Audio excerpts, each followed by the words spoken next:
মেয়েটি ধনী পরিবারের একটি ছেলেকে বিয়ে করার জন্য সার্জারি করার সিদ্ধান্ত নেয়। সে অপারেশনের রুমে শুয়ে পড়ে এবং তাকে অ্যানেস্থেসিয়া দেওয়ার পর সে অচেতন হয়ে যায়। সে এক অদ্ভুত স্বপ্ন দেখে।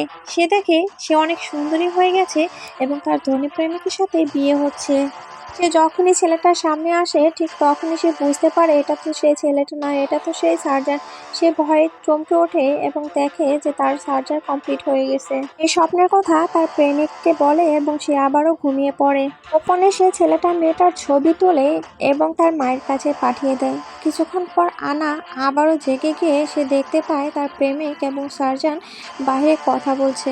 মেয়েটার মনে সন্দেহ জাগে এবং সে ঘর ফাঁকা পেয়ে বাইরে চলে যায় এবং দেখতে পায় একজন নার্স তার মেডিকেল ফাইল দেখছিল এবং সেখান থেকে নার্সটি চলে যায়। তারপর মেয়েটা তার মেডিকেল রিপোর্ট চেক করলো আর সে যেটা দেখতে পেলো তার পায়ের নিচ থেকে মাটি সরে গেল।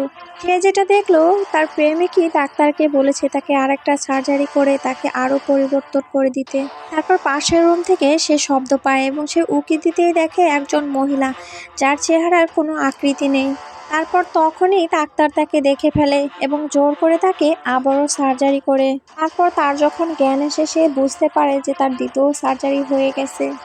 তারপর তার প্রেমিক তাকে বলে তোমাকে এখন আরো সুন্দর লাগবে। তারপর মেয়েটা তার চেহারা ব্যান্ডেজটা খুলে যেটা আয়নায় দেখলো সেটা কোনো মানুষ ছিল না।